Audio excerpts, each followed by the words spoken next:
What's up, Bruce Lee fans? I've got this pretty wild Bruce Lee story about a cocky karate grandmaster who thought he could beat Bruce Lee that I want to share with all of you. But before I jump into the story real quick, hey, my name is Prince, this is Goldenbell Training, and my real goal is to promote Chinese Kung Fu and help people become better martial arts athletes. And every day, I practice martial arts. And one of the ways that I do that is by sharing cool and interesting stories about Bruce Lee. But sometimes that means debunking popular myths and stories about the patron saint of Chinese martial arts. So this story comes to us from my good friend Beerdy from the Beerdy Bruce Lee Central YouTube channel. Beerdy claims to be the biggest Bruce Lee channel on the planet, and because of his status, well, he's privy to all kinds of secret stories from his sources that no one else has ever heard, including legitimate Bruce Lee historians like John Little, Steve Kerridge, and Bey Logan. Well, in this particular story, Beerdy starts out telling us how Bruce Lee was a guest at all of these karate tournaments in the 60s.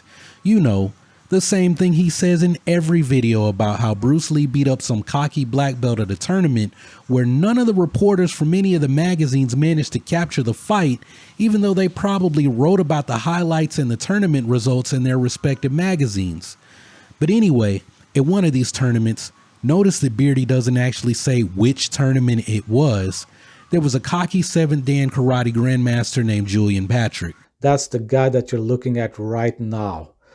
Now, Beerdy says this guy, 7th Dan karate grandmaster Julian Patrick, is the guy in the picture with Bruce Lee, and also wanted to point out that he pasted that picture right on top of the picture from the tournament where Grandmaster Baxter was sitting on the stage after Bruce Lee destroyed him with a 1-inch punch. That's a hilarious story that you'll have to check out after I finish going through this Beerdy Bruce Lee story that, well, no one else has ever heard. Okay, so Julian Patrick is allegedly Bruce Lee's biggest hater. He hated Bruce's demonstrations, he hated Kung Fu, he hated Wing Chun. Well, because he's a hardcore karate guy. And I'm just gonna say this, if you're a hardcore karate guy who's doing point sparring in the 60s, do you even know what Wing Chun is? It's not like there were any Donnie Yen Yip Man movies playing back then. Well, anyway, all throughout the tournament, Julian Patrick is hating on Bruce Lee. Bruce doesn't want to fight him, so he tries to ignore him all throughout the tournament. Well, at the end of the tournament weekend, Julian finally confronts Bruce Lee, and according to our friend Beerdy, what you're seeing in the picture is Bruce about to hit Julian. And what you're watching right here, right now, is Bruce Lee is about to punch this guy in the throat. Well, you see, what had happened was that Bruce Lee punched Julian in the throat so fast that no one saw it, even though apparently someone managed to capture part of the fight on film for this picture. What? Julian had no chance of blocking or evading a throat punch that Bruce Lee threw the minute Julian stepped to him. Julian went down to one knee and began to grasp for air, and that was it. That was the fight. It was over in less than a second. Well, after Bruce Lee sucker punched Julian at a karate tournament, because that's what happened, according to Beerdy, well, Julian disappeared, and that's the last that anyone ever heard from Grandmaster Julian Patrick. Bro, what are you talking about, man? Now I want to give a shout out to Dave Thompson, who appears to not be one of the pod people like the rest of Beardy's faithful audience. Dave actually tried to fact check this video and the story, and he couldn't find anything about a Grandmaster Julian Patrick. So I'm going to tell you guys a surprise. This guy actually was a karate grandmaster, but not at the time of this picture with Bruce Lee. He really was the head of a karate organization, and he was at least a 3rd Dan black belt by the time of this picture. So the guy in the picture is actually Ernest Horst Lieb, and this picture was from a demonstration at June Ree's 5th U.S. National Karate Championship in 1968.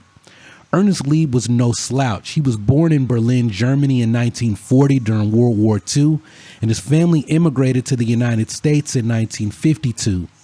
He started training judo and karate when he was 14 or 15, and then 3 years later, he earned his first Dan in karate. Not long after earning his first black belt, he became an American citizen, and Ernie joined the U.S. Air Force in 1961.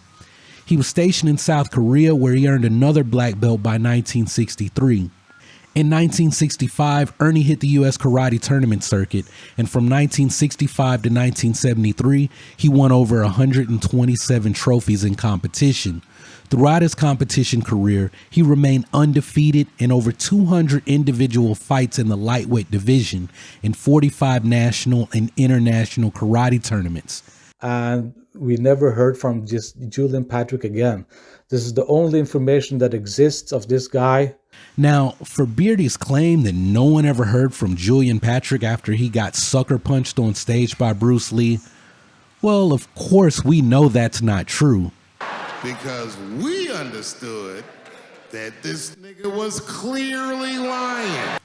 Ernest was actually a well-known figure in the USA during the 60s and 70s.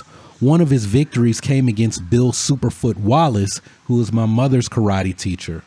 Ernie earned his place in Taekwondo history by being the first American to win a title in competition in Korea.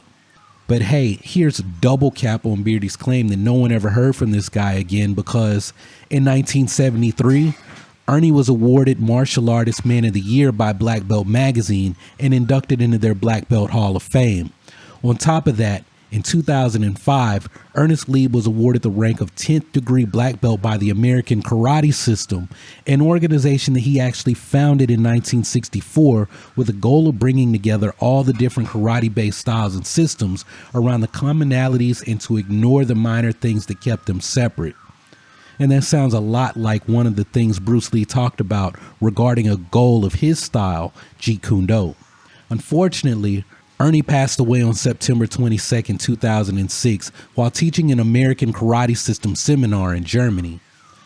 So hey man, I'm actually glad that Beardy came up with this fake story about a Cocky Karate Grandmaster who got sucker punched by Bruce Lee, because, well, if not, I never would have known about this guy Ernest Lee and the American Karate System.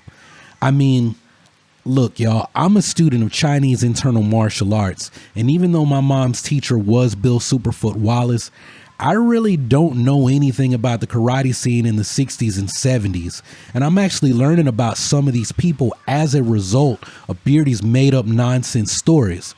So hey Beardy, I know you listen, I know you watch my channel because you've been copying some of my video ideas lately. But hey dog, in spite of all of that, I appreciate you, man. You lie all the time in your videos, and then look, man, I just go fact check it and learn what really happened, and then I make these videos to tell other people what I find. Take this guy, Skipper Mullins, who was another highly successful person on the karate tournament circuit back then, and he's another karate guy who we find out was taking lessons from Bruce Lee and went on to win a bunch of championships. I never would have learned about Skipper Mullins if it were not for a fake story that Beardy told about a Bruce Lee fight that was secretly recorded. So hey y'all, in the Bruceploitation verse somewhere out there in the multiverse where Beardy's stories really happen, look, this is another example of why you don't mess with Bruce Lee, because you might get sucker punched in the throat and never heard from again. So hey, be sure to check out some other stories about why you don't want to mess with Bruce Lee, like this video about how Bruce Lee humiliated a karate teacher in his own dojo in front of his students. Also, if you don't want people to mess with you, look, don't sucker punch them in the throat like Beardy says to do. A better idea to follow is to keep training, remember to breathe, and come back and holler at me on the next video.